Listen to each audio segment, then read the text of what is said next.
Bienvenue à tous à ce Meetup Beyond Scrum Mastering, le premier de 2022. Pour ceux qui ne connaissent pas Beyond Scrum Mastering, c'est un meetup qu'on a créé maintenant il y a 3 ans, je pense presque, pour avoir un espace de discussion autour de comment accompagner une équipe agile, donc au-delà des process ou des méthodes. Euh, voilà, et donc aujourd'hui, c'est un sujet qui me tient à cœur depuis un moment. Donc moi, j'ai un passé de tech, de Scrum Master, et maintenant je suis coach agile et je mentor pas mal de Scrum Master et qui parfois viennent avec des problématiques qui tournent autour de la technique dans leurs équipes et qui se posent plein de questions sur qu'est-ce qu'ils doivent savoir ou pas savoir pour accompagner leurs équipes. Euh, voilà, donc c'est à partir de là que j'ai eu envie de faire un meet-up où je me suis dit, OK, j'aimerais bien inviter un, un dev, quelqu'un qui soit spécialiste de la technique et lui demander, à ton avis, qu'est-ce que tu aimerais que ton Scrum Master sache ou que ton PO sache, qu'est-ce qui serait intéressant pour eux de connaître comme pratique ou de comprendre quand on n'a pas forcément soi-même d'expérience de dev pour accompagner une équipe. Donc plus largement, on s'est dit, voilà, les pratiques tech qui peuvent aider votre équipe au quotidien sans forcément savoir soi-même coder. Donc j'ai fait appel à Jordan, qui est dev iOS chez Binext. Et pourquoi Jordan? Parce qu'il écrit un blog, je vous invite à aller le voir, que j'aime beaucoup, où je trouve qu'il vulgarise très très bien justement plein de notions autour de la posture du développeur, dont je trouve qu'on ne parle pas assez. Voilà, Jordan, je te laisse la parole pour la suite. Merci. Allez, c'est parti pour ce premier meet-up de l'année. Euh, pour donner un petit mot pour me présenter, comme a dit Fleur, je suis développeur iOS depuis plusieurs années avec Linux. Et j'ai aussi un bon pied dans l'artisanat du code, qu'on peut aussi appeler craft. Ça va être un peu toute cette pratique, ces principes pour faire du code de qualité, pour faire une bonne conception, les bons tests. Et ça va même au-delà du code au final, parce qu'on va aussi essayer de collaborer avec les autres développeurs, avec les autres du métier, avec toute l'équipe au final. Et ça tombe bien parce qu'on va un peu voir certains de ces principes aujourd'hui. Et le seul moment pub de ce soir, c'est j'ai mis le lien de mon blog, c'est comme a dit Fleur, hein, il y a certains articles qui pourront approfondir un peu ce qu'on va voir là, et mon Twitter s'il y en a qui veulent parler de ce meet-up ou de Camelot, parce que j'aime beaucoup. Euh, donc mes intentions ce soir, ça va être de vous faire découvrir ces pratiques tech qui sont reconnues dans l'industrie. Hein, on ne va pas parler de joujou de développeurs ou du nouveau framework à la mode, c'est vraiment des choses qui sont là depuis un moment, qui sont vraiment reconnues. Et on va les voir d'une manière un petit peu en abordant des problèmes. Hein. Tout le long, on va avoir une narration, on va voir la vie d'une équipe sur tout le long de la production, du besoin, du code, de la livraison. Et les problèmes, on va les voir un petit peu, qu'est-ce qui pourrait apparaître. Parce qu'on s'est dit que ça peut être assez intéressant au final de partir du problème pour présenter ses pratiques, parce que observer les problèmes dans une équipe, c'est à la portée de tout le monde. Reconnaître les douleurs, les tensions, d'écouter les râlements qu'il peut y avoir. Au final, ça, on peut facilement les reconnaître. Et nous, après, ce qu'on va faire, c'est, tiens, quelle pratique pourrait aider à ce moment-là et comment elle pourrait aider? On va essayer de parcourir un peu tout ça. Alors, bien sûr, ça ne va pas être exhaustif, on ne peut pas avoir toutes les pratiques ni tous les problèmes. On a parti pris d'en raconter certaines et à vous après d'aller en creuser d'autres. Et j'ai espoir aussi que j'arrive à le faire un peu vraiment accessible pour tout le monde, d'avoir bien vulgarisé ce qu'il faut pour que vous le compreniez tous. J'ai vraiment envie de le partager avec des personnes qui n'ont pas forcément de passé dans la tech. Et après, ça sera à vous, vous aurez les billes normalement pour aller creuser, je pense et j'espère, dès demain avec votre équipe et vos développeurs. Tiens, on voudrait essayer ça parce que je pense que par rapport à notre problème, peut-être que ça, on pourrait l'essayer.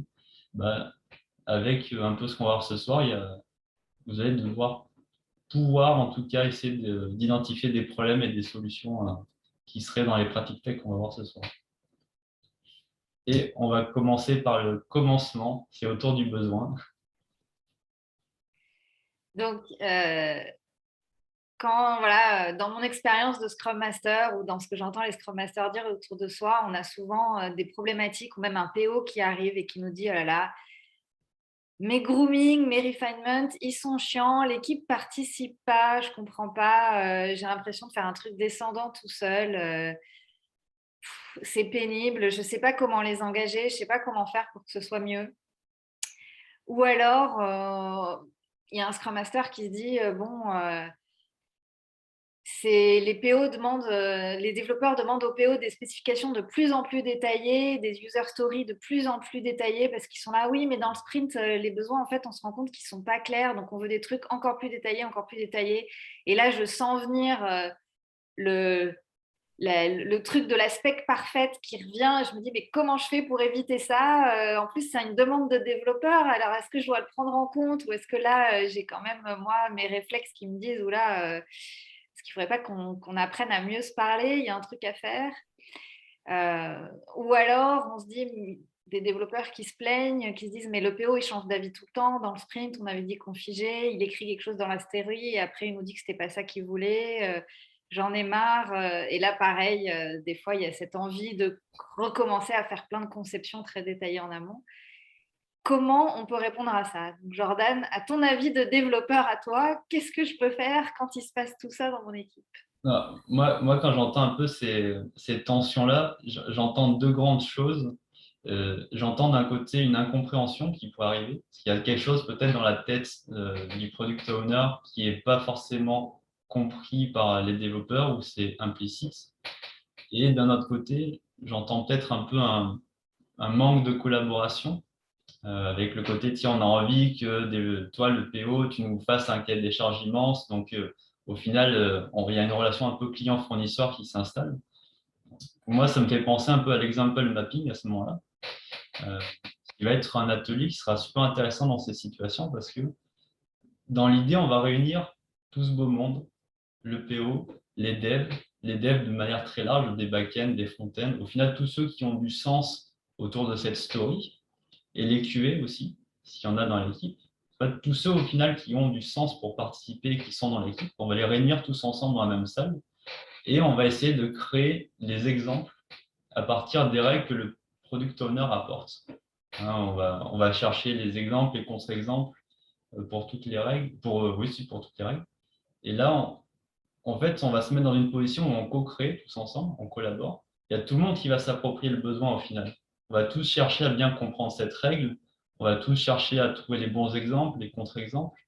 On va peut-être bien mieux comprendre ce que le PO veut dire.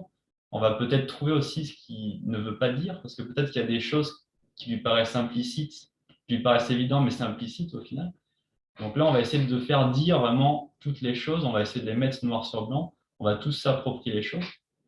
Donc là, on aura vraiment cette co-création. Il n'y aura pas un moment de tiens, en fait, on se rend compte après 5 jours de travail que au final, ce qui est écrit dans la story, ce qu'on en a compris en tant que développeur, finalement, ce n'était pas trop ce qui était dans la tête du PO, mais on a fait 5 jours de travail, c'est un peu embêtant de faire demi-tour, comment on fait, etc.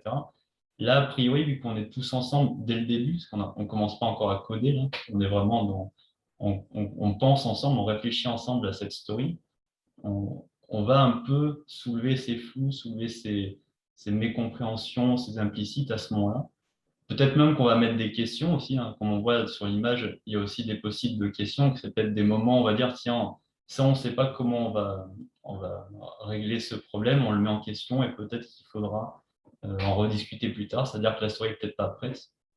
Et ce qui est intéressant aussi, c'est le côté on va peut-être voir ensemble que la story, il y a plusieurs parties. Peut-être qu'en fait, on va la couper en deux parce qu'il y a vraiment une partie là, je sais pas, recherche, et là, ça serait une partie du détail. Et on se rend compte qu'en fait, c'était trop gros et on va pouvoir le découper ici. Et au final, par le jeu de participation, ça va le rendre aussi intéressant plutôt que les développeurs restent passifs et vont juste lire, là, ils vont participer à le créer. Donc, ça change un petit peu la manière de travailler ensemble.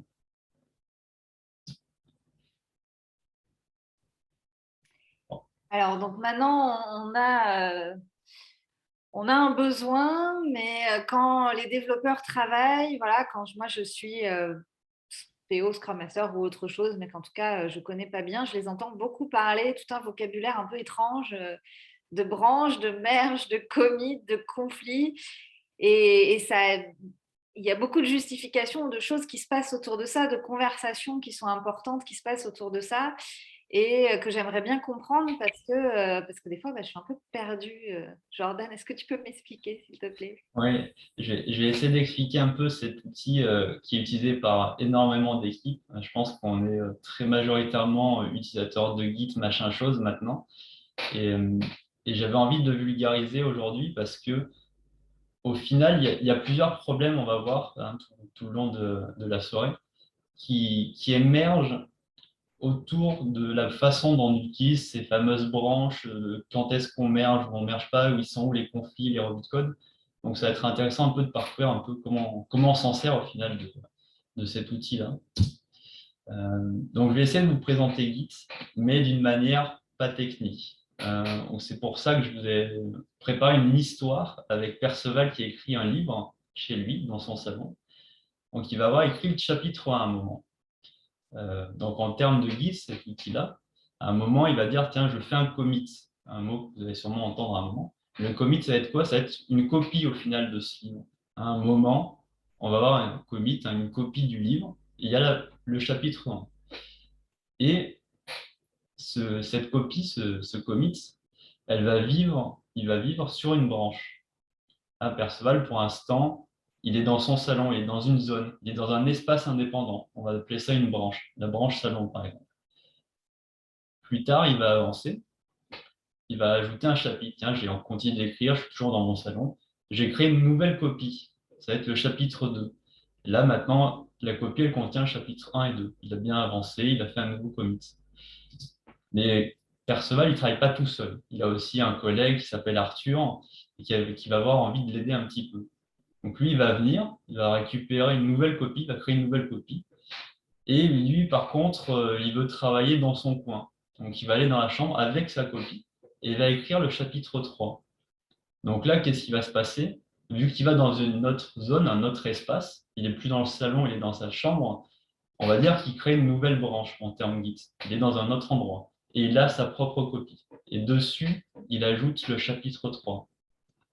Donc si on fait une pause à ce moment-là, on a vraiment dans la chambre, dans la branche chambre, dans l'espace chambre, un livre, une copie du livre qui contient les 3 chapitres, 1, 2 et 3. Alors que dans le salon, si on regarde, à cet instant-là, il n'y a toujours que le chapitre 1 et 2. Parce que pour l'instant, on est vraiment dans des zones qui sont complètement indépendantes. Bon, bien sûr, le but aussi de travailler un petit peu à part, ça va être quand même de ramener ce travail à un moment. Donc, on va avoir envie de ramener dans le salon, qui est un peu notre zone commune, c'est l'espace de vie commun. Alors là, Arthur, quand il a fini, il va ramener sa copie à Perceval et il va lui dire, tiens, j'ai écrit le chapitre 3, est-ce que tu peux le relire? C'est là où on va voir un petit peu cette notion de revue de code, ce merge request, le pull request, ces mots que vous entendez peut-être déjà dans les équipes. Là, le principe, ça va être de relire au final les changements. Tiens, j'ai ajouté le chapitre 3, est-ce que tu peux le relire? Et on l'accepte et tu me fais des retours. Là, cette fois-là, Perceval, il est d'accord, il accepte les modifications. Donc, on va les mettre, les pages du chapitre 3, dans la copie qui est dans le salon. Donc, on va faire un merge. On rassemble les modifications qu'on a fait ailleurs dans notre zone qui est le salon. Là, après, Arthur, il va repartir. Il va dire, tiens, j'ai vu que sur le chapitre 2, il y avait beaucoup de fautes d'orthographe, je vais aller travailler un peu dessus. Il va faire une série de corrections. Il va reprendre sa copie, forcément, qui était dans le salon, mais il l'emmène dans la chambre. Il corrige, il travaille un petit moment dessus. Et il va revenir après dans le salon. Là, on va se rendre compte, cette fois, que Perceval, qui était resté dans sa zone à lui, le salon, il a travaillé aussi en même temps. Lui, il a fait le dialogue. Il les a un peu retravaillés sur le chapitre 2, ça ne lui plaisait pas, il y avait des formulations qui n'étaient pas géniales. Il a retravaillé un petit peu tout ça. Mais on va voir réunir. Et c'est là où on va un peu voir cette notion de conflit. Pourquoi? Parce qu'on avait 2 zones différentes, 2 espaces, la chambre, le salon. on a travaillé, il y a deux personnes qui ont travaillé un peu sur les mêmes zones, le chapitre 2, sur les pages du chapitre 2, on a travaillé en même temps, mais dans des coins différents. Et là, d'un coup, on voudrait réunir des choses qu'on a changées tous les deux, mais sur le même endroit. Donc ça a posé des problèmes. C'est ce qu'on appelle les conflits de merge. Pourquoi? Parce que typiquement, peut-être qu'on a corrigé des choses qui sont dans des dialogues qui ont été supprimés.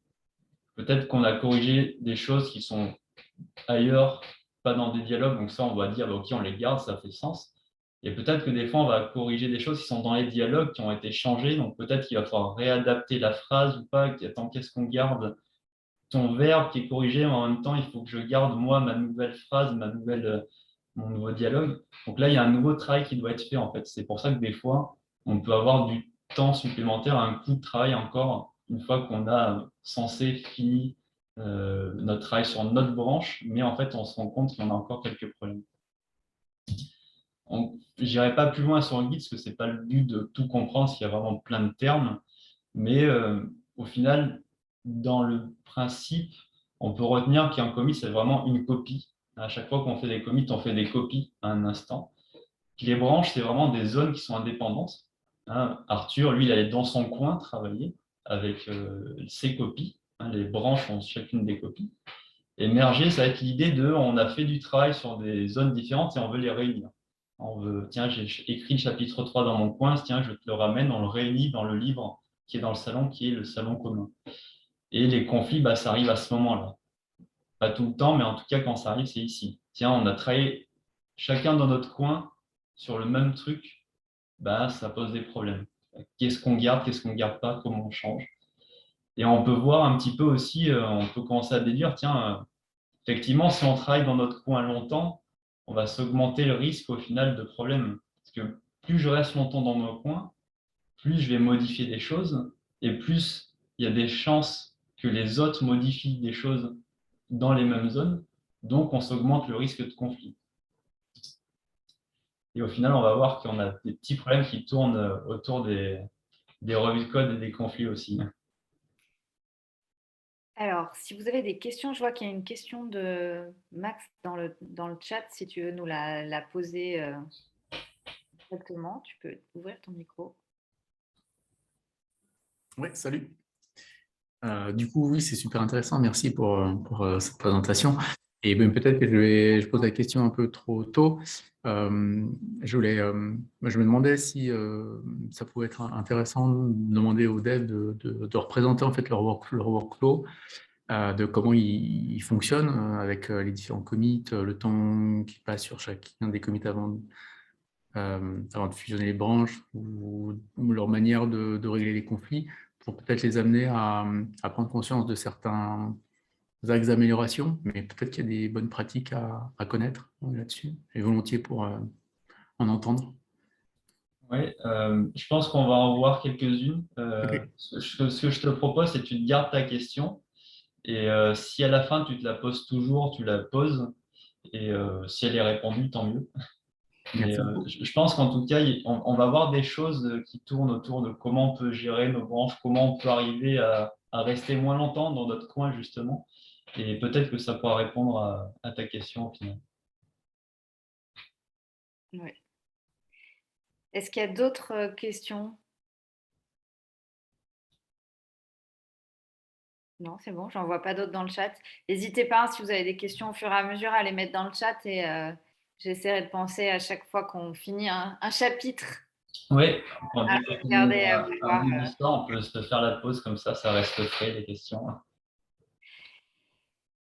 Donc l'étape d'après, voilà, donc là on a mieux compris, merci Jordan, ce que c'était que ce guide. Euh, et pendant le développement, il y a d'autres problématiques qui se posent. Euh, par exemple, les devs qui se plaignent, j'en ai marre de devoir de refaire mon code plusieurs fois, de faire des allers-retours, parce que quand on fait une code review, j'ai plein de choses à corriger. Pendant ce temps-là, j'ai commencé quelque chose d'autre, et le temps que la code review se fasse, donc après, il faut que je revienne sur mon ancien code, c'est pénible. Les revues de code, ça prend du temps en plus, c'est pas forcément très intéressant à faire. On attend longtemps. qu'un autre développeur fasse la revue de code. Donc, comment je peux faire pour que ce soit mieux? Et ça, donc le Scrum Master, il va entendre ça. Et puis le PO, lui, ce qu'il va voir, c'est que le dev lui avait dit, bah, j'ai fini mon dev. Et puis en fait, ouais, j'ai fini mon dev, mais en fait, moi, j'ai rien, quoi. Il n'y a rien qui est déployé, je vois rien, même pas en environnement de recette et tout ça, alors qu'en daily, le dev, il a dit, bah, j'ai fini mon dev. Et qu'est-ce qui se passe? Comment ça se fait que j'ai pas ma valeur, moi, là, produit comment on peut faire là que ça se passe, que j'ai autant de temps d'attente entre le moment où le dev il dit j'ai fini mon dev et le moment où je vois quelque chose. Et visiblement, les devs ont l'air de souffrir de quelque chose de long et de pénible ici aussi. Jordan, qu'est-ce que tu nous proposes? Et ben, je vous propose déjà qu'on regarde un peu plus ce que ça implique de faire de la revue de code déjà. Comme ça, on se met bien tous en tête les problématiques que ça peut poser. Euh, la revue de code, on l'a vu avec l'histoire sur Git, ça va être vraiment au moment où on a travaillé un petit peu dans notre coin et on a terminé. On veut le rassembler avec quelqu'un d'autre. Donc, on va lui dire, tiens, relis un peu mes changements si tu veux, et si tu as le temps, j'ai envie que tu regardes et que tu approuves après, ou que tu me fasses des retours. Donc, en fait, nous, on va avoir des outils pour vraiment dire, tiens, on te donne notre travail à l'outil, ça va générer une page avec vraiment la liste de tous les changements, ce qu'on a ajouté, ce qu'on a supprimé, ce qu'on a modifié. Et en fait, ce qu'on va faire, c'est qu'on va la donner à l'équipe ou à notre développeur. On lui dit, tiens, tu peux faire ma revue, s'il te plaît. Et ça va être asynchrone.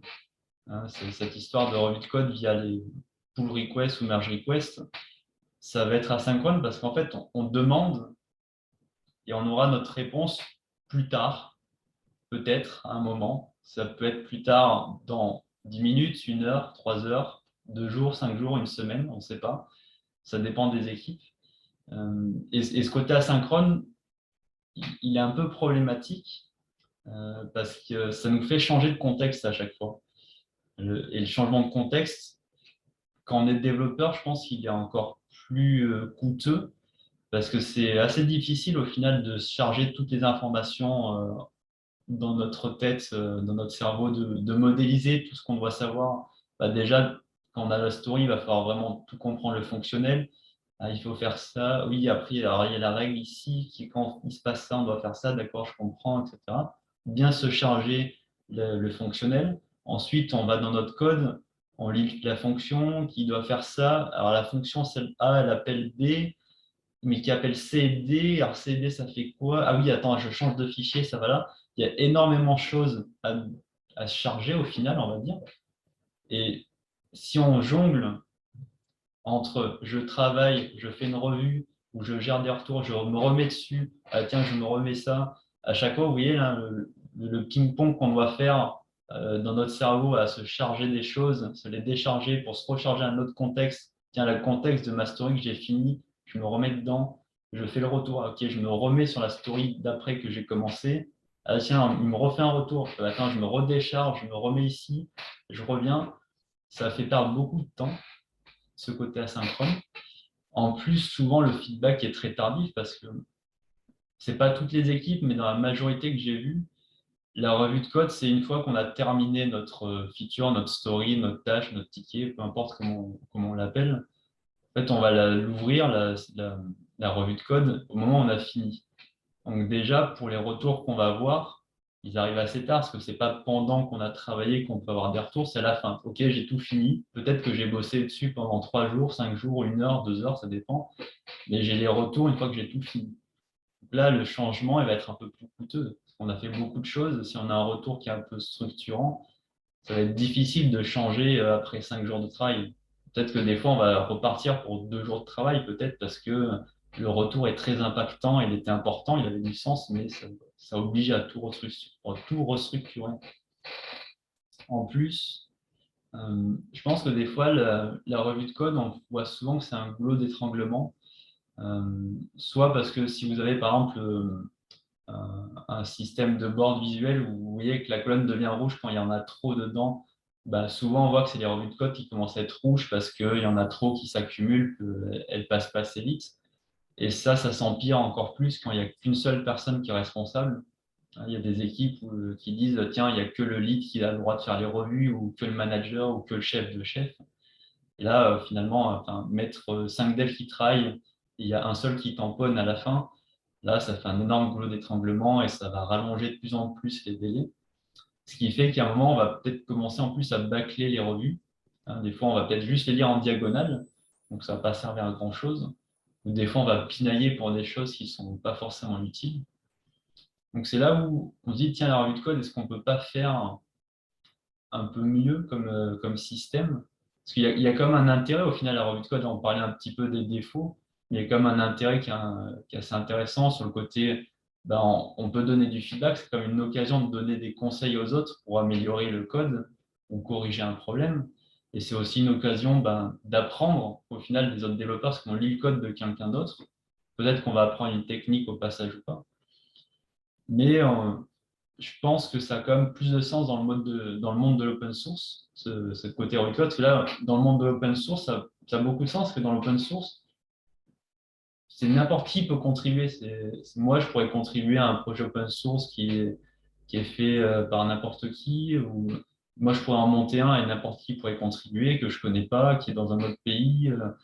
N'importe qui pourrait faire des choses. Donc là, on est obligé de mettre une barrière à l'entrée, de dire, OK, c'est le projet open source est géré par une petite équipe et les gens peuvent contribuer, mais ils proposent. Et nous, on accepte ou pas, et puis on fait des retours, et puis on adapte, et puis on leur dit, attention, ça ne respecte pas notre convention. Mais parce que ces gens-là, ils ne sont pas dans l'équipe, ils ne travaillent pas ensemble. Alors que nous, dans nos projets, la plupart du temps, on travaille ensemble, on est une équipe au final. Est-ce qu'on ne peut pas faire mieux? La réponse est oui, on peut faire mieux. Et elle va se situer par exemple avec le pair programming, où là, l'idée, ça va être d'être deux sur le même PC, sur le même clavier, sur le même problème, en tout cas, c'est ça le plus important, c'est on est deux sur un seul problème, et on va essayer de vraiment collaborer ensemble. Non, c'est pas juste on s'assoit et puis on fait des trucs. Non, là, on est vraiment deux en même temps. On va réfléchir sur le même problème au même moment, au même endroit. Et là, on va vraiment augmenter ces bénéfices de la code review qui étaient le feedback et l'apprentissage.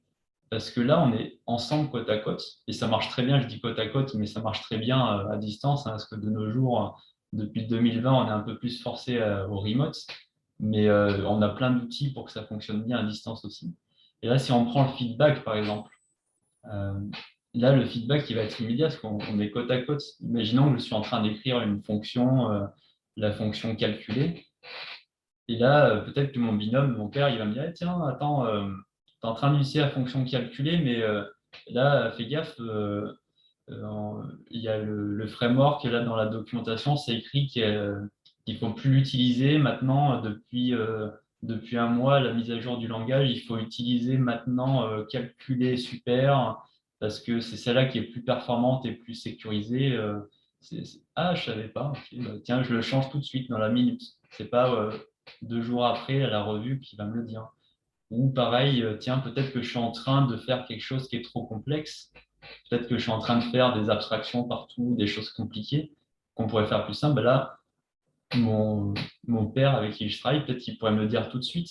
Peut-être que c'est au bout de 10 minutes, on a commencé de travailler au bout de 10 minutes, et je commence à faire une conception qui est un peu trop tirée par les cheveux. Ben là, il pourrait me faire le feedback là, au bout de 10 minutes.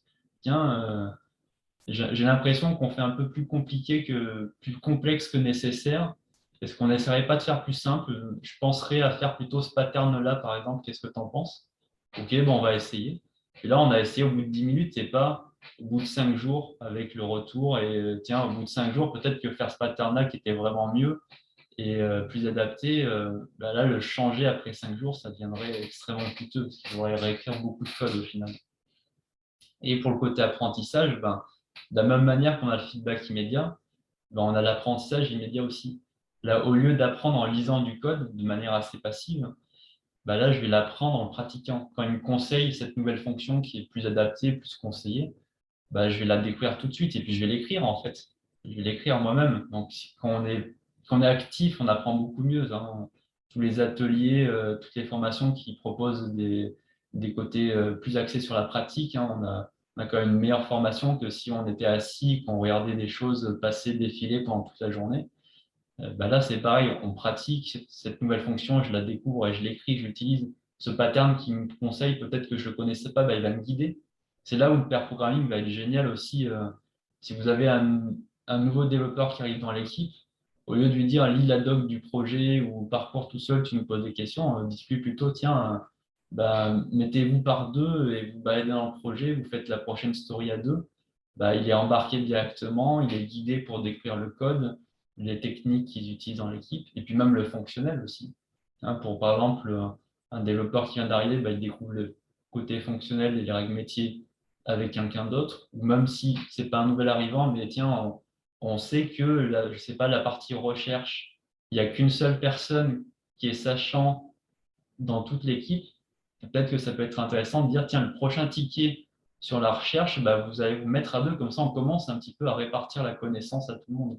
Et là, en fait, en le pratiquant, pareil, on va commencer à mieux comprendre le scope de la recherche. C'est pour ça que j'ai mis aussi, tiens, ok, on va être deux sur le même problème, mais on ne va pas diviser forcément l'efficacité par deux parce qu'on a vraiment deux cerveaux qui réfléchissent, on va apprendre ensemble, on aura du feedback, on va s'enlever sûrement aussi des moments de code review parce que si on fait les feedbacks tout de suite, peut-être qu'il n'y a plus besoin de se les faire en code review. C'est une solution en tout cas pour les diminuer, le revue de code, voire se les enlever. On peut faire un mix entre les deux, on peut vivre avec et sans.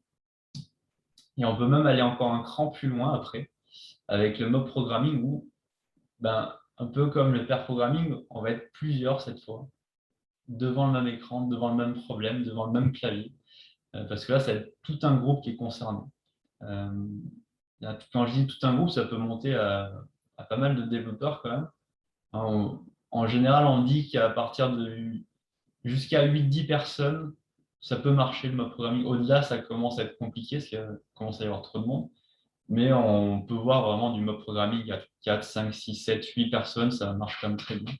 Et là, c'est vraiment toutes ces personnes-là qui vont réfléchir ensemble, qui vont essayer de tacler un problème qui peut être très complexe, mais là, on est plusieurs à réfléchir en même temps, ensemble sur le même problème. Là, on va vraiment encore aller plus loin au final sur la transmission de connaissances, parce que là, c'est tout un groupe qui le connaît. Euh, Pareil, sur la meilleure conception, on aura du feedback dans tous les sens. Que il n'y a plus qu'un seul clavier. Quand on va proposer quelque chose, on va devoir forcément l'expliquer à quelqu'un d'autre qui va le réécrire. Là, on est obligé d'en parler. Donc là, on a vraiment une belle transmission au final. Et pareil, on va transmettre la connaissance du projet à tout le monde, la connaissance technique et fonctionnelle, un peu comme le pair programming, mais encore plus élevé.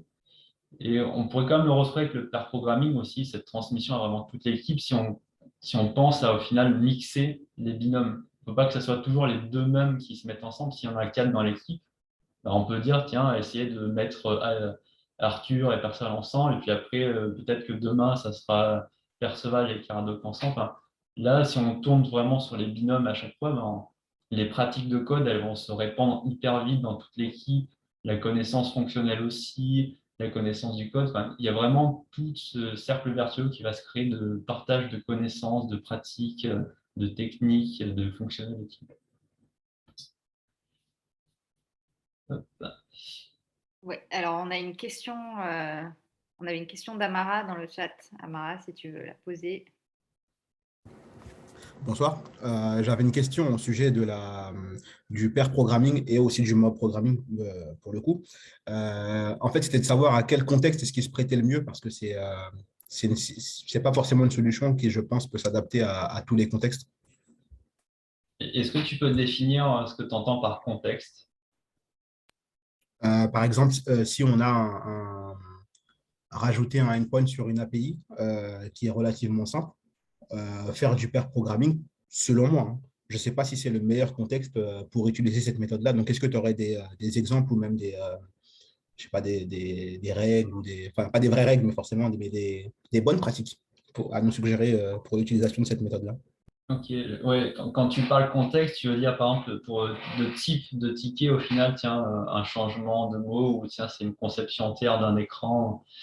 Euh, Moi, j'en ai fait beaucoup et énormément en plus là sur les 2 dernières années. Au final, même dans des moments où je me suis dit, tiens, ça vaut pas le coup qu'on se mette à deux dessus, mais c'est pas grave, je propose quand même parce que là, je pense on va pas être efficace parce qu'on était sur un problème où j'arrivais pas bien à comprendre les choses quand c'était un projet qui était très legacy. Et on s'est dit, tiens, allez, c'est pas grave, on essaie comme à deux. Ben, en fait, on a toujours réussi à sortir de la valeur. Parce que déjà, il y a un peu l'effet du canard en plastique qui se déclenche quand on est deux, parce que dès qu'on travaille, on va devoir obligé d'expliquer notre problème à quelqu'un d'autre.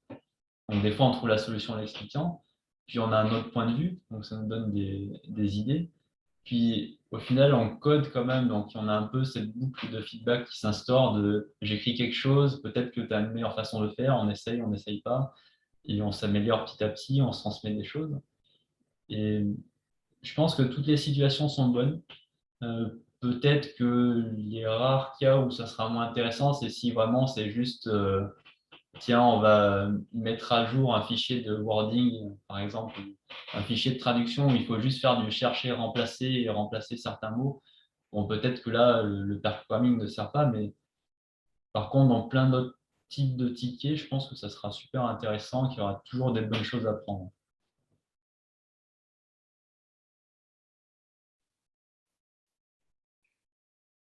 Je suppose que ça te convient.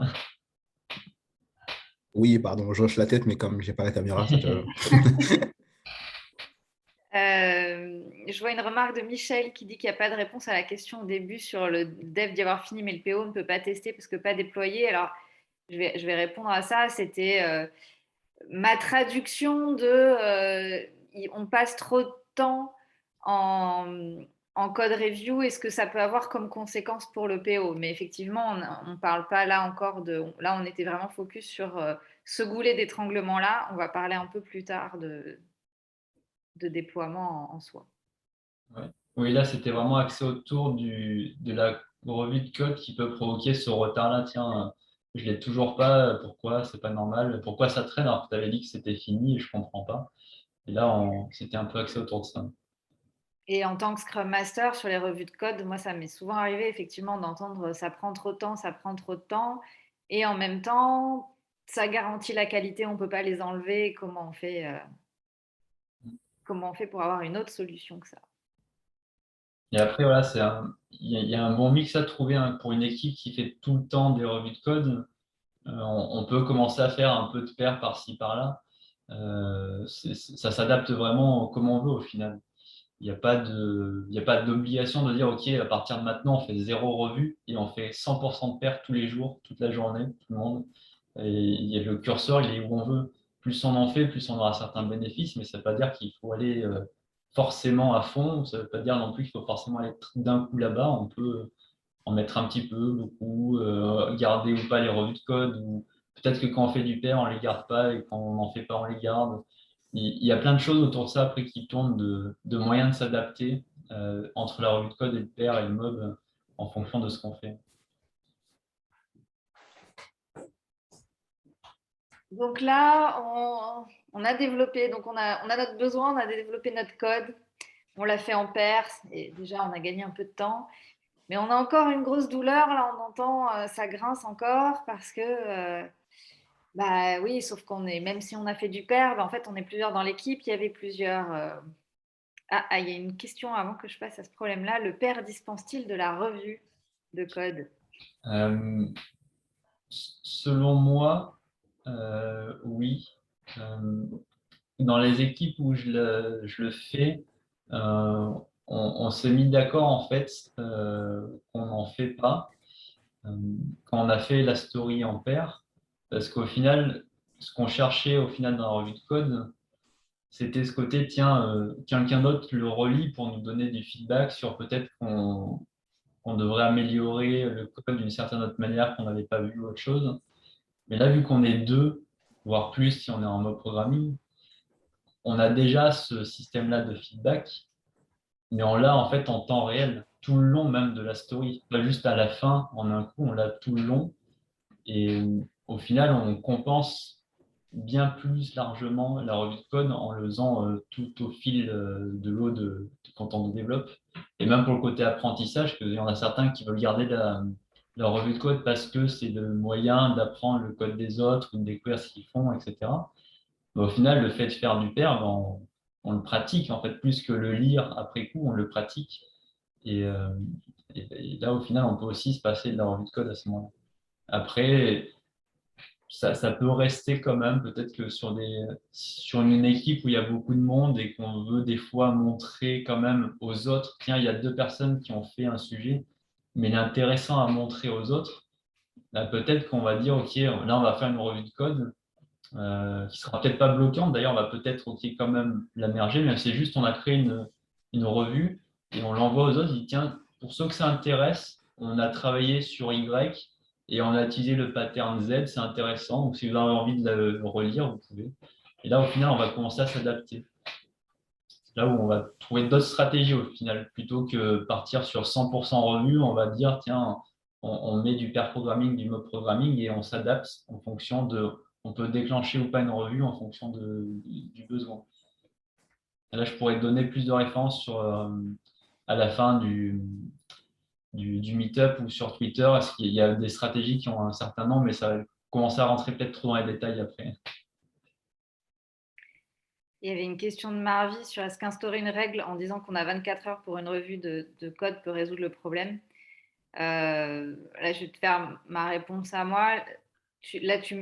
Donc oui, tu peux te dire peut-être qu'on va essayer d'aller plus vite comme ça. Tu ne résous pas vraiment ton goulet d'étranglement forcément et surtout, tu vas rajouter potentiellement encore plus de context switching parce que ça va devenir la priorité. Quelqu'un qui est en train de coder quelque chose va arrêter pour faire la revue de code. Il n'empêche que le principe d'asynchrone de je fais la revue de code, je fais autre chose pendant ce temps-là, je reviens, reste là. Et tu mets de la pression à ton équipe. Est-ce que c'est... Voilà, après, vous pouvez tester des trucs dans votre contexte et voir ce qui se passe. Je vous propose qu'on passe à la suite. Collaborer sur le code. Donc, comme je disais, maintenant, on a fait notre code, peut-être en pair, peut-être autrement, peut-être tout seul. Enfin, en tout cas, il y a eu plusieurs branches dont parlait Jordan tout à l'heure qui ont été faites. Et là, on se retrouve avec un problème, ça bouchonne encore, ça coince encore. Parce que voilà, on l'a terminé localement, ça fonctionne localement, mais en fait, là encore, ça met encore plein de temps parce qu'il y a plein de conflits. Ou alors, on a bien déployé, il y a des choses, c'est mergé, mais en fait, c'est tout cassé. Et là, vous entendez le fameux truc, mais ça marche sur ma machine. Mais Jordan, moi, je voudrais que ça marche aussi ailleurs que sur ta machine. Comment on fait? Alors, si vous vous souvenez, les conflits, c'est vraiment qu'on rassemble du travail qui a été fait dans des zones séparées, dans des espaces indépendants. Arthur qui allait bosser dans sa chambre, dans son coin, sur le livre. Comment on peut s'éviter un peu ces problèmes-là? Une pratique, un principe qui peut aider, c'est le principe de l'intégration continue. C'est peut-être un principe qui vous parle déjà, sous le nom intégration continue, sous l'acronyme CI peut-être, qui veut dire Continuous Integration en anglais. Peut-être que vous avez entendu parler de... Mais mon cœur, c'est jusqu'à 8h30. Je ferai. Non, non, non, c'est pas grave. Je fais ça à côté, c'est pas grave. On peut le mute peut-être. Merde, je suis parti en plus trop... Je ne peux pas faire précédent.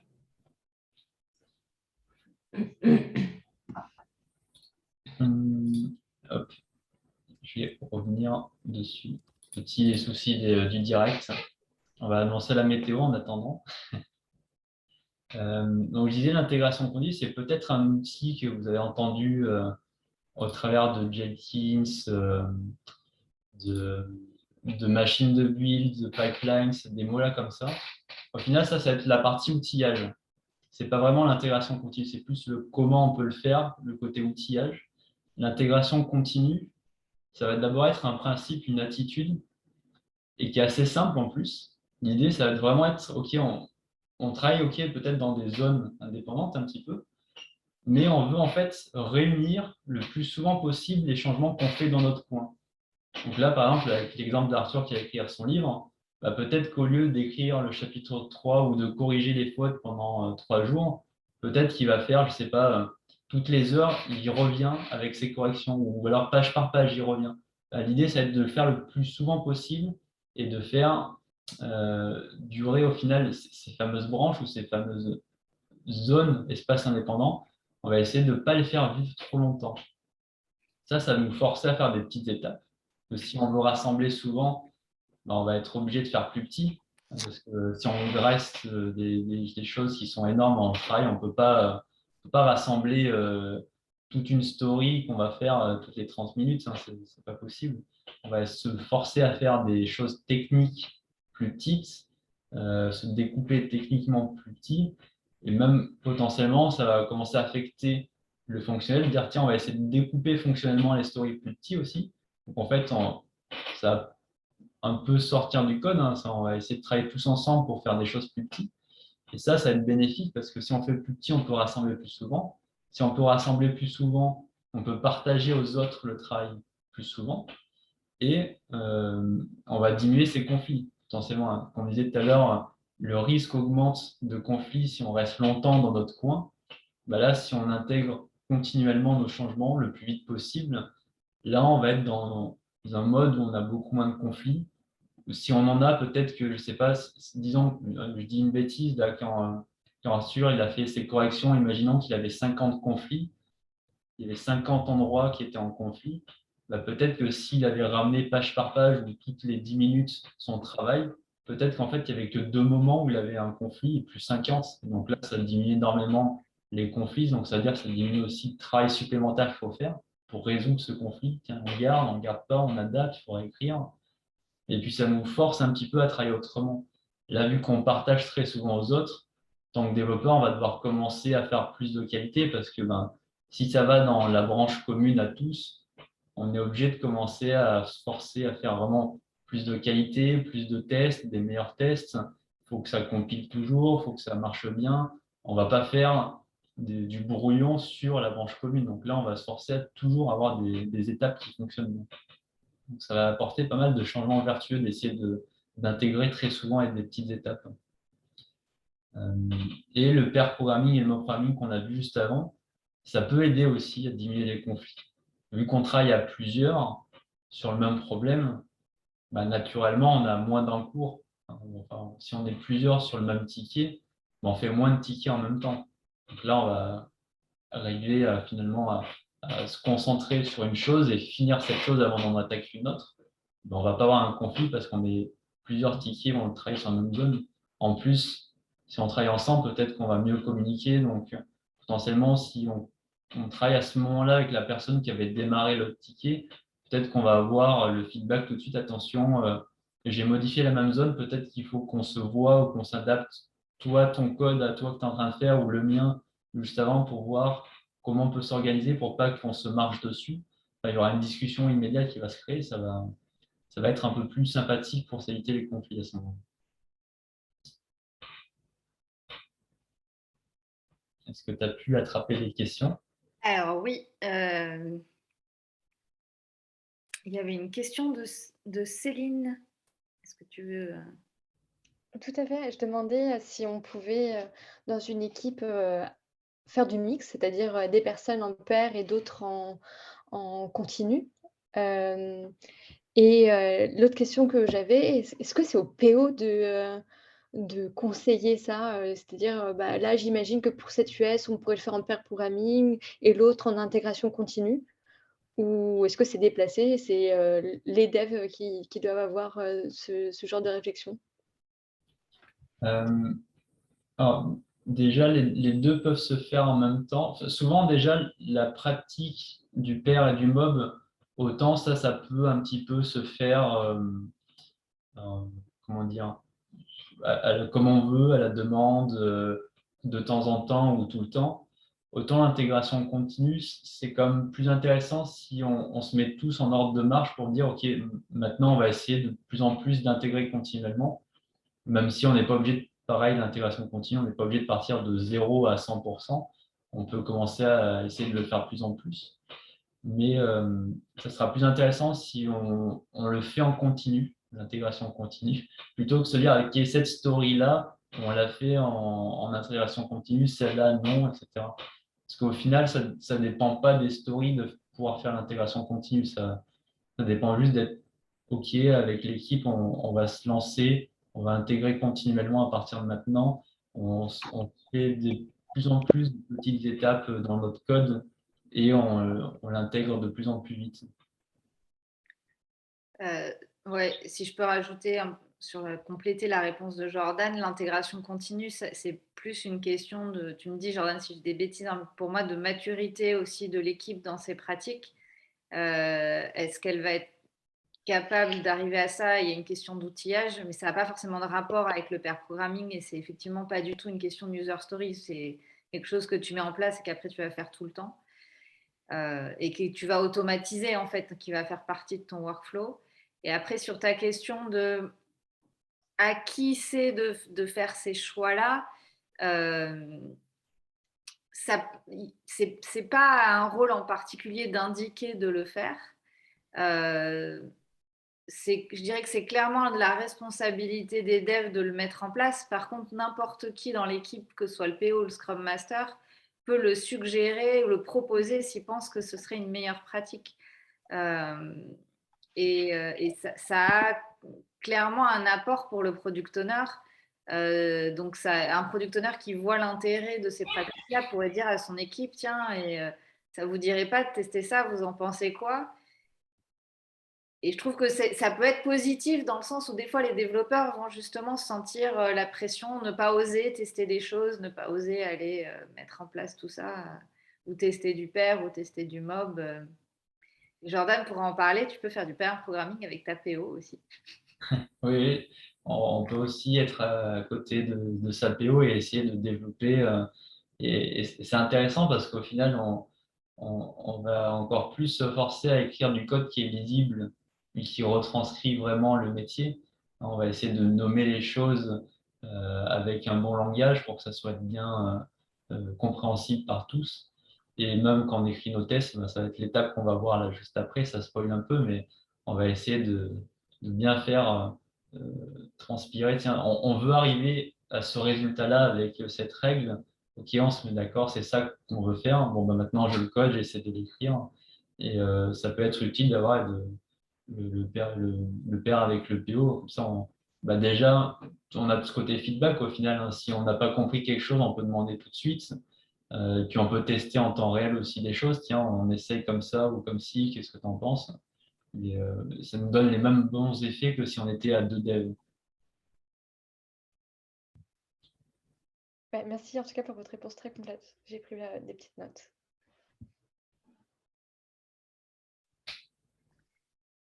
Alors ensuite, donc on a notre code, on l'a mergé et il y a toutes les problématiques qui peuvent arriver autour de comment est-ce que mon code il est testé. On a fait évoluer un écran et on se rend compte tout d'un coup en prod qu'il y a la logique métier d'une autre partie qui est complètement pétée. Qu'est-ce qui se passe?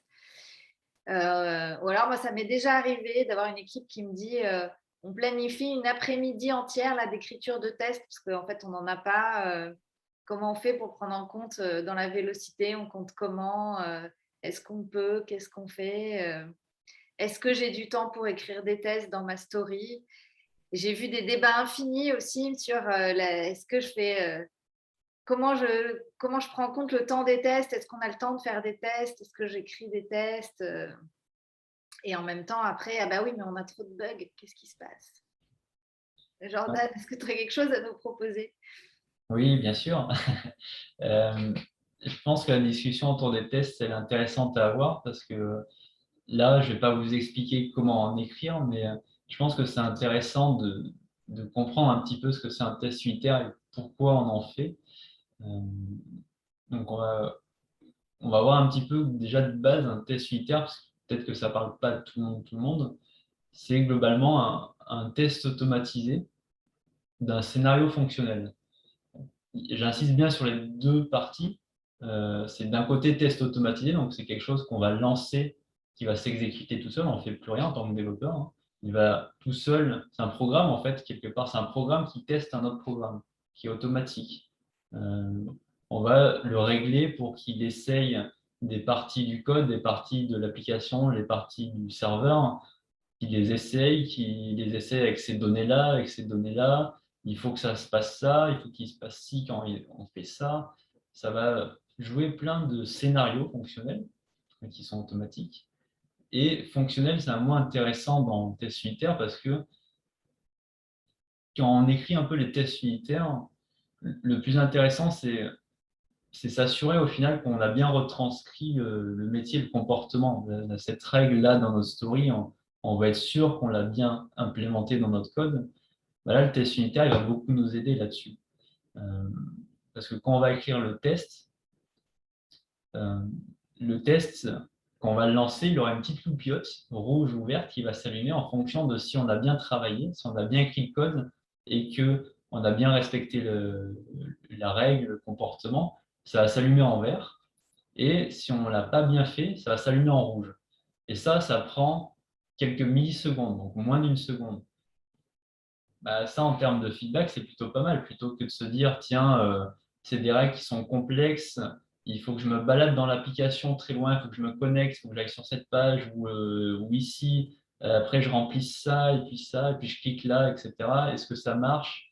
Je ne sais pas, puis je recommence, attends, il faut que j'essaie sur un autre écran. Là, on va l'automatiser tout ça, donc on a la réponse en quelques secondes, et ça sera bien plus intéressant. Puis en plus, quand on travaille, je vais pouvoir modifier un petit peu le code, l'améliorer. Et je vais voir tout de suite, est-ce que ma règle que j'ai faite, est-ce qu'elle marche toujours? Est-ce que c'est toujours vert? Est-ce que c'est rouge d'un coup? Donc en fait, on va se créer aussi en même temps un filet de sécurité pour pas qu'on tombe, pour pas qu'on fasse de régression. On va se créer un petit peu ce grand filet autour déjà de notre story qu'on est en train de faire.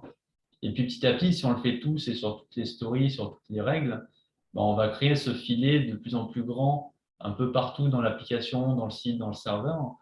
Et ce qui va être vachement utile quand on travaille à un autre endroit, si un jour je modifie une zone et que ça va casser le comportement d'un autre endroit que de base, j'aurais jamais regardé parce que je suis en train de travailler sur la recherche et là, ça a cassé une règle, je ne sais pas, sur le compte client par exemple. Ben là, si je lance le test, ça va s'allumer rouge tout de suite si j'ai cassé quelque chose là-bas. Plutôt que de le voir dans 5 jours en production et que c'est un utilisateur qui remonte et qui râle, ben là, on va le voir avant même de le livrer, avant même que le PO le remarque, avant même que ça soit envoyé en prod sur les serveurs. Là, on aura un feedback qui sera assez tôt. Potentiellement même, ce qui va être intéressant, c'est que le feedback, on va l'avoir dans les 5 minutes, 10 minutes après notre modification. Là, on aura encore à peu près en tête les lignes qu'on a changées ou les lignes qu'on a ajoutées. Et quand ça passe au rouge, quand il y a quelque chose qui est cassé et qu'on a une alerte qui clignote comme ça, attention. Là, on va savoir pourquoi c'est rouge. Ok, je suppose que c'est sûrement autour des 3 lignes que j'ai ajoutées. Là, je vais essayer de voir qu'est-ce qui ne va pas, comment je peux l'améliorer. Alors que si c'est en prod, que ça pète, ou même si c'est pas encore en prod, que c'est le PO qui essaie, qui voit que ça a cassé plus tard, bah là, il va falloir enquêter au final. Ok, ça casse quand tu fais ça sur le site ou sur l'application. Donc, attends, il faut que je retrouve dans le code qu'est-ce qui est appelé quand tu fais ça. Ok, c'est ici. Donc, maintenant, il faut que je comprenne pourquoi. Et puis, entre-temps, on a fait plein de commits, on a fait plein d'histoires, de copies. Donc, laquelle modification fait vraiment ce problème? Bah, ça prend beaucoup de temps d'enquête, de debug, etc. Alors que si on avait le test tout de suite, en fait, dans les quelques minutes, on aurait su, OK, là, ça ne marche pas, arrête ce que tu fais, réécris-le ou corrige-le, il y a un problème. Et on comprend aussi que ça commence à être essentiel aussi, cette notion de refactoring, qui peut être connue chez certains, des développeurs qui demandent de faire du refactoring ou qui veulent en faire ou qui en font déjà. Ben, on voit vite qu'au final, c'est essentiel les tests unitaires au refactoring, parce que le refactoring, on va le voir un peu après, plus en détail, mais l'idée très rapidement, c'est on veut un peu améliorer le code pour qu'il soit meilleur, mais on veut que ça passe pareil. Le test unitaire, ça va être génial pour dire, OK, il faut que ça passe pareil. Là, ça va être automatique. Si on améliore le code et que d'un coup, il y a une lumière rouge qui s'allume, c'est qu'on a peut-être amélioré, mais on a cassé quelque chose au passage. Donc là, on le sait tout de suite. Et ce qui va souvent avec les tests unitaires, c'est le TDD, Test Driven Development, qui va être une façon d'écrire les tests unitaires, une façon de s'organiser pour les écrire plutôt. Parce qu'on va les écrire avant, on va écrire les tests en premier, avant même d'écrire le code. Et ça, pourquoi on fait ça? Parce qu'au final, si on écrit le code, si je prends l'inverse, j'écris les tests bien après, à la fin ou quelques jours après quand j'ai le temps. Là, ça va être extrêmement coûteux, que potentiellement le code qu'on a écrit, il est difficilement testable, il n'a pas été conçu pour être testé, parce qu'il y a des choses particulières qu'il faut faire pour que ça soit testable. Donc si on le fait 5 jours après ou même à la fin quand on a tout fini, on va peut-être devoir travailler encore plusieurs heures sur le code pour le réadapter un petit peu, pour le changer, pour faire en sorte que ça soit testable. Puis en fait, peut-être qu'on n'arrivera pas bien à faire le vrai test métier parce qu'en fait, on n'arrive même pas à exprimer le métier dans le test parce que c'était vraiment pas pensé en fait pour le coup. Donc déjà, c'est plus coûteux d'écrire. Plus on attend tard, plus ça va être coûteux. Et aussi, on passe à côté de la philosophie du TDD, d'un bénéfice important du TDD, qui est de se faire guider par le test au final, par le test et par le métier. Et quand on commence par écrire le test, en fait, on se pose la question pas du OK, comment il faut le faire, c'est plutôt OK, qu'est-ce que je veux faire? Tiens, quoi? C'est le quoi qu'on va se poser d'abord, plutôt que comment. On va se dire OK, cette règle-là, je veux la faire et je m'attends à faire ça. C'est ça que je veux avoir. OK, j'ai écrit le test. Il ne marche pas pour l'instant parce que j'ai rien écrit, mais je veux arriver là.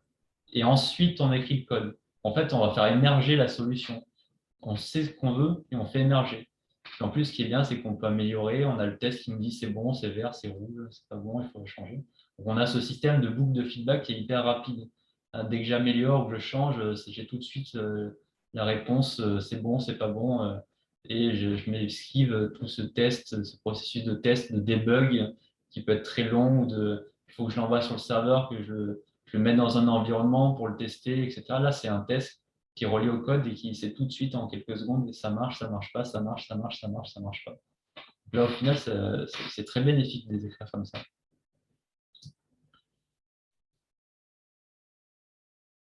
Et je l'ai mis en gros parce que ça me semblait important de le rappeler, ça. Les tests, ça fait vraiment partie du travail du développeur. C'est vraiment une partie intégrante du métier. C'est pas censé être une option. Il ne doit pas y avoir quelqu'un qui doit dire oui, tu as le droit de faire des tests. Non, tu n'as pas le droit de faire des tests. Ou tiens, ok, non, là tu travailles, mais les tests, on les fera vendredi après-midi, tu sais, à la fin du sprint uniquement, s'il nous reste du temps, bien sûr, hein, sinon on ne les fait pas. Non, ça doit vraiment faire partie du travail, ça fait partie du quotidien. C'est tout le temps qu'on les écrit, dès que ça fait du sens, on les écrit à chaque ticket quand on peut. On le fait vraiment tout le long, pas après, peut-être qu'on a le temps, pas besoin d'autorisation, on le fait juste en fait. C'est vraiment une partie intégrante du métier, c'est reconnu dans l'industrie aussi. Et en plus, pour casser une idée reçue, c'est pas forcément plus long d'écrire des tests. Parce que souvent on a l'impression que tiens, bah, il faut écrire le code et puis après tu écris les tests, donc tu prends encore quelques jours. En fait, quand on commence à bien maîtriser l'art d'écrire des tests, c'est pas simple non plus, hein, mais quand on commence à être bon dans l'écriture des tests et qu'on les pratique bien et qu'en plus souvent on les écrit avant même, au final ça va pas être plus long. Et il y a même des moments où on va être plus rapide parce que justement ça nous guide, ça va nous aider à trouver la bonne solution, ça va nous aider aussi à court terme au final à faire le bon code, on est sûr d'avoir bien retranscrit le métier. Et bah, après, à moyen long terme, au final, vu qu'on se crée toute cette sécurité, tout ce filet pour contrer un peu la régression, ben, en fait, on gagne du temps parce qu'on peut changer facilement, on n'a pas peur de livrer, on n'a pas peur de changer des choses, de faire des évolutions. Le legacy, on peut l'améliorer facilement parce que tout est testé. Donc, en fait, on gagne beaucoup de temps après, hein. Plus on les fait tôt et plus on les fait bien et plus ça va nous aider. Donc, ça fait vraiment partie du travail. J'ai le droit de boire de l'eau parce qu'il y a l'océan. Et il y a une question de Sébastien dans la conversation. Sébastien, si tu veux nous la dire à voix haute.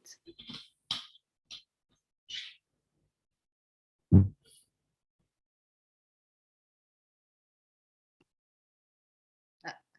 On l'a peut-être plus. Tu veux la lire sinon?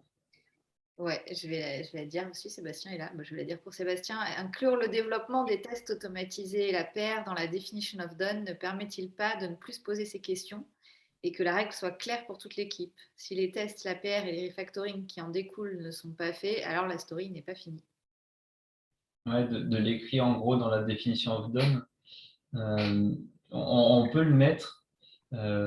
Après, il faut que ça soit suivi. Puis surtout, il va falloir le faire correctement parce que c'est pas parce qu'on l'a écrit forcément sur la definition of done qu'on va bien écrire les tests ou qu'on va les faire avant en TDD ou autre chose.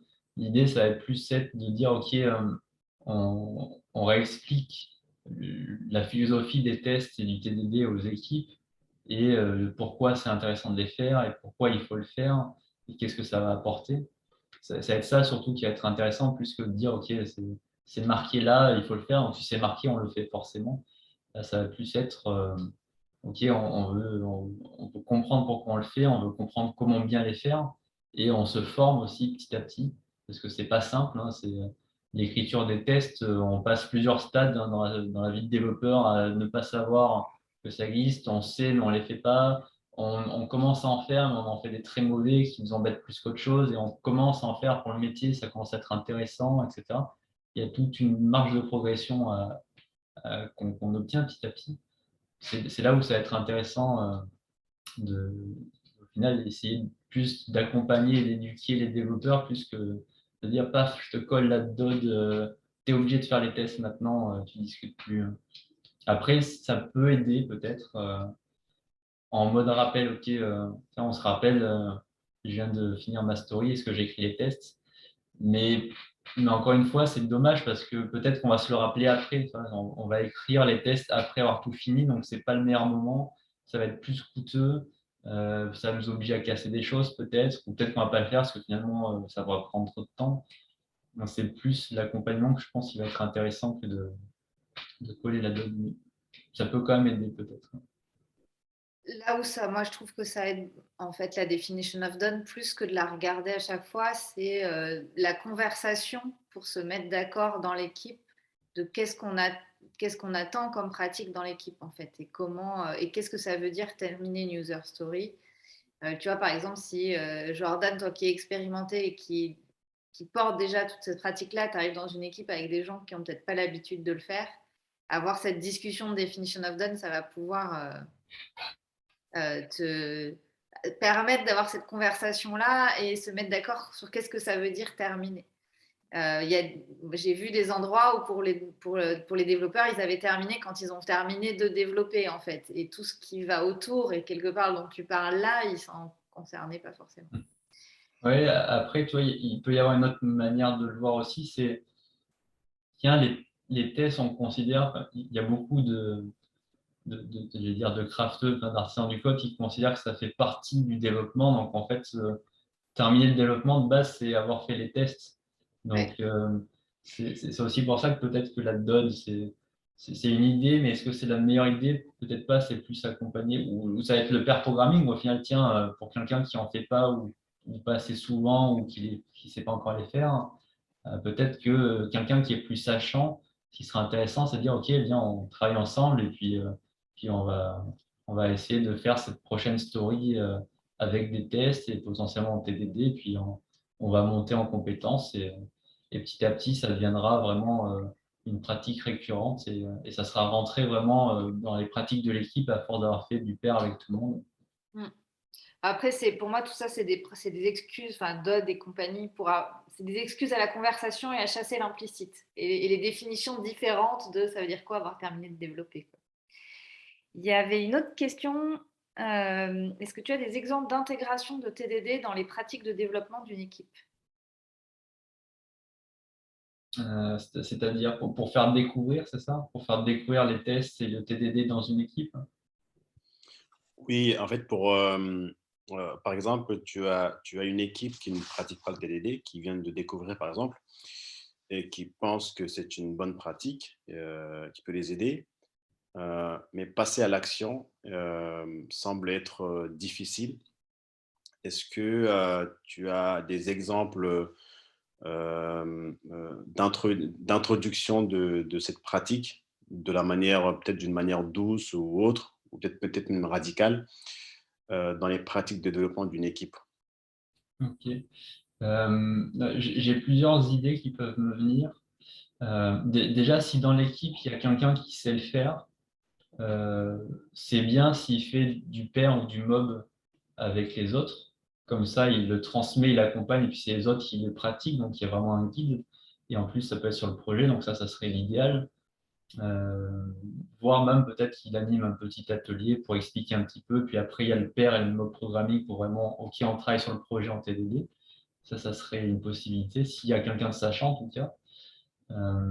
L'autre possibilité, si ça reste que dans l'équipe, et qu'ils ont peur au début de le faire tout de suite sur le projet ou qu'ils n'arrivent vraiment pas à s'y mettre, potentiellement, il y a des choses qu'on appelle des katas de code, des katas, des dojos, qui vont être en fait des exercices assez simples de code avec un fonctionnel. Par exemple, on va créer un compte bancaire assez simplifié.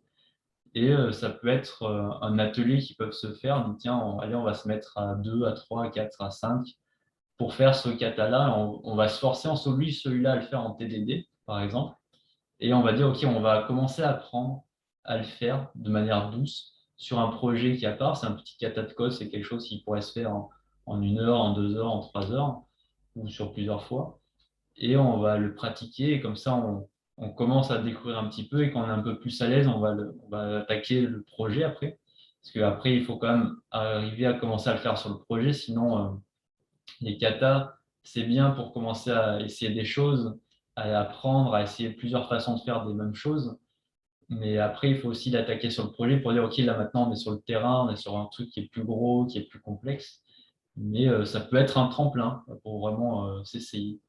Et sinon, après, s'il y a du budget, parce que je pense que ça fait partie de l'investissement qu'une entreprise peut faire pour son équipe, à te faire intervenir un coach qui va expliquer et guider l'équipe, ou les envoyer dans une formation d'1 ou 2 jours avec un formateur qui est spécialisé dans l'apprentissage du TDD, par exemple.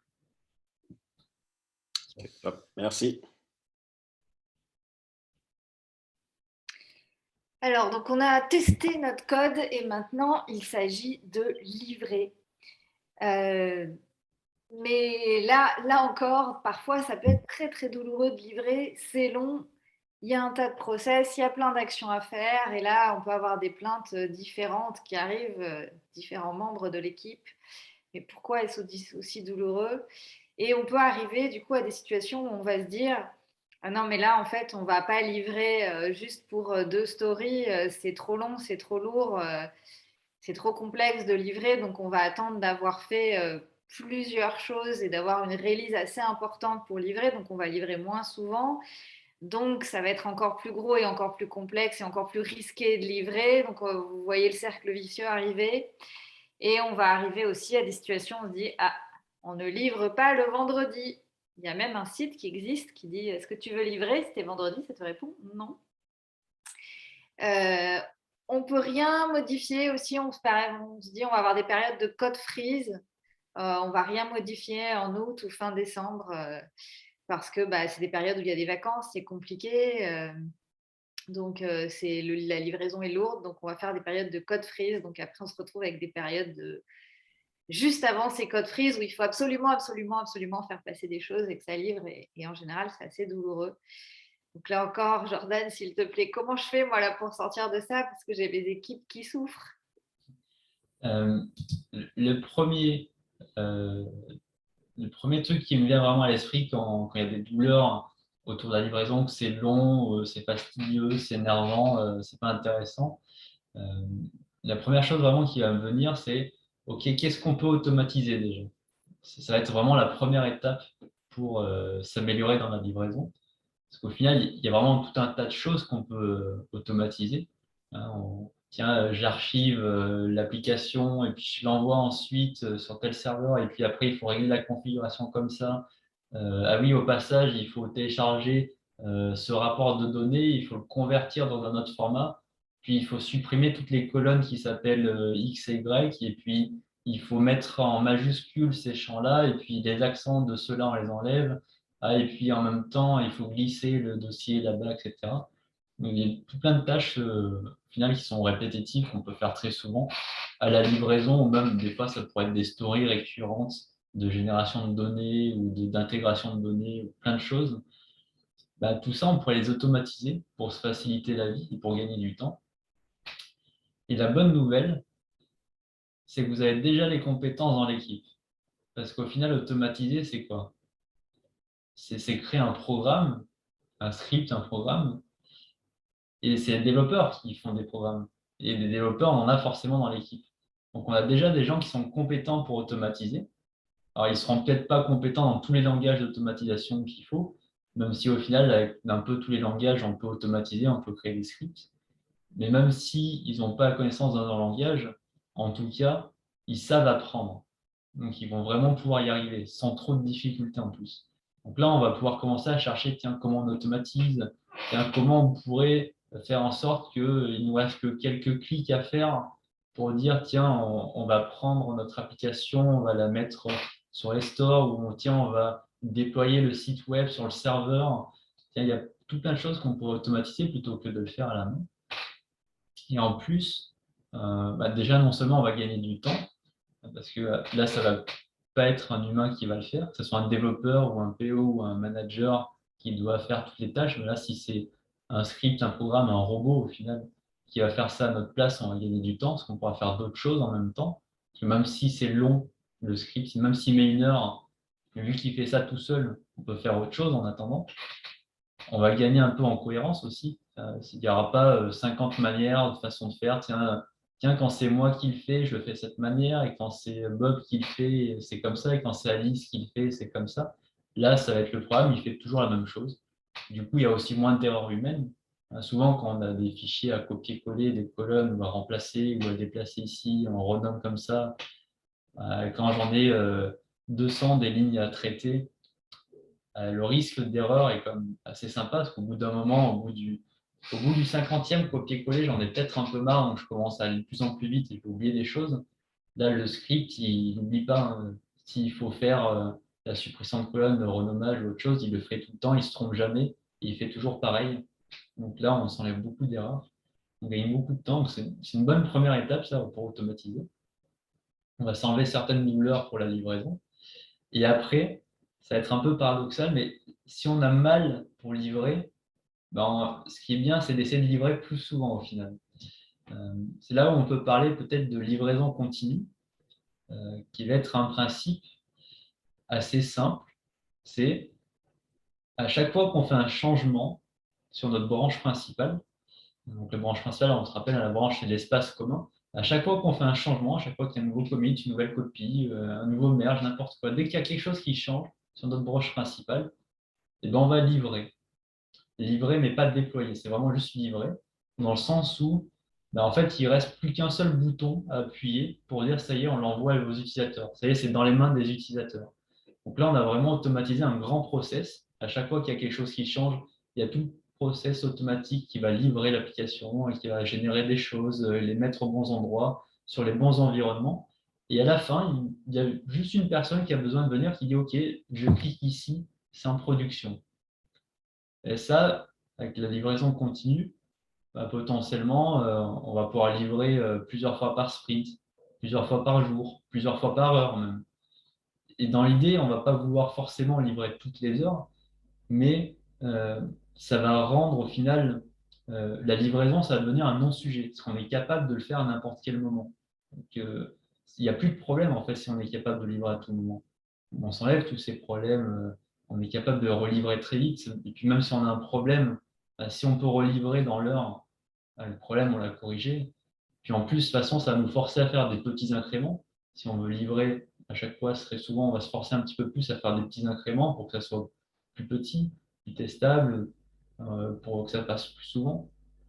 Côté technique, on va commencer à devoir adopter des pratiques de code où on va devoir toujours être dans un état qui fonctionne bien, toujours un état qui est déployable. Parce que si ça peut partir en prod à tout moment, il faut que ce qui est livré fonctionne, il faut que ça soit utilisable. Donc, on va se mettre des bonnes pratiques. C'est pour ça que j'aime bien un peu l'image du robinet, c'est que en fait, il y a toujours les livraisons qui s'empilent, qui sont toujours là, et puis on a juste besoin d'ouvrir le robinet, et ça y est, ça part en production. On peut vraiment envoyer à tout moment. Et on peut même aller plus loin après, avec la cascade, c'est après le robinet, c'est la cascade qui coule en continu. Ça va être le déploiement continu, qui a la petite différence, livraison continue et déploiement continu. Là, le déploiement continu, c'est le cran juste après, il n'y a plus rien qui est humain. Tout est automatique. Là, on fait un changement, c'est en production, c'est dans la main des utilisateurs. Et là, ça part à chaque fois. Et au final, ces deux pratiques, que ce soit la livraison continue ou le déploiement continu, ça va être intéressant parce que on va entrer en fait dans un cercle vertueux de pratique. Pour que ça marche, parce que c'est pas simple à faire, hein, c'est pas magique, il faut quand même s'adapter, il faut quand même adopter certaines pratiques, mais ça va être des bonnes pratiques. On va faire plus petit, on va faire des meilleurs tests automatiques, on va faire plus attention à la qualité du code. On va peut-être commencer à mettre en place des solutions qui permettent d'activer ou de désactiver des fonctionnalités à distance qui sont en prod, sans avoir besoin de relivrer. On va mettre plein de pratiques comme ça qui vont faire en fait monter la maturité de l'équipe et puis qui vont apporter beaucoup de bénéfices. Au contraire de, par exemple, ah tiens, on a 2 semaines de tests de non-régression à chaque fois qu'on veut livrer. Hop, attention, on stoppe tout pendant 2 semaines, on teste. Il y a des QA qui vont tester. Et puis, on a aussi 5 niveaux de chefferie qui doivent mettre des coups de tampon. C'est bon, go, c'est bon, go, c'est bon, go. Ah, non, moi, je suis pas d'accord, pas go. Ou d'avoir des frises du code. Tiens, en fait, on a des sprints de 2 semaines, mais vous allez travailler que 6 jours parce que les 4 derniers jours du sprint, bah, en fait, on arrête de mettre des choses à livrer puisqu'il faut qu'on ait le temps de les vérifier avant de continuer et puis après, on fait d'autres tests. En fait, ça va être des pratiques qui vont faire un peu un cercle vicieux, au contraire, de peur et de contrôle au final. Parce on va avoir peur de faire des erreurs, donc on va plus contrôler. Mais si on contrôle plus, ça va prendre plus de temps. Si ça prend plus de temps, on va avoir plus peur de changer, parce que si on met beaucoup de temps à corriger un problème, ben, on va avoir peur, donc on va avoir encore plus de contrôle, donc encore plus de peur, donc plus de temps, etc. Là, on s'enfonce vraiment, et puis jusqu'à un moment où on n'arrive plus à livrer, quoi. Ça prend un temps infini, et c'est un peu dommage. Au final, bah, tiens, si on se met dans une position où on dit, OK, on est capable de livrer tout le temps, à tout moment, bah là, on va s'enlever beaucoup de problèmes. Puis en plus, on va un peu bénéficier aussi des choses qui sont assez intéressantes. On va pouvoir transmettre aux utilisateurs des nouvelles features très rapidement, les tester tout de suite. S'il y a un problème, bah, si on est capable de livrer à la volée comme ça et qu'il y a un fixe à faire, le fixe, on a pu l'envoyer en 5 minutes et pas, OK, attends, là, la branche principale n'est pas dans un état où on peut livrer, il faut qu'on reparte en arrière, que tu repars sur une branche de l'ancienne release, et on fait ça, mais après, il faudra penser à la remettre, ça va poser plein de problèmes. Alors que là, on est toujours dans un état qui peut partir, tout est bien, il y a un problème, on fixe, c'est corrigé. Tiens, on va envoyer une nouvelle feature, ben on peut, on envoie, et tout va bien. Tu as une question, Jordan, sur quelle est la place de la QA dans le déploiement continu? Ça, c'est une bonne question que je me suis aussi posée plusieurs fois. Pour moi, je pense qu'il y a, quand on se pose la question de quelle est la place d'un QA ou de l'équipe QA quand on est en déploiement continu, je pense qu'il y a une réflexion à avoir. Je n'ai peut-être pas la réponse complète, mais je pense qu'en tout cas, il y a une réflexion à avoir sur ce que doit faire un QA dans une équipe avec des développeurs. Parce qu'au final, le QA, il a des compétences bien plus intéressantes que juste faire du contrôle qualité de ce qu'ont fait les développeurs et que les développeurs, ils arrêtent, ils s'en foutent. De toute façon, il y a des équipes derrière qui vont vérifier. On peut faire ce qu'on veut. Il y a quelqu'un qui va faire de non-régression. Je pense que là, c'est plus, OK, qu'est-ce que peut apporter en fait le QA? Le QA, il va avoir une énorme connaissance fonctionnelle de l'application. Il va être très fort à trouver des scénarios au cas limite.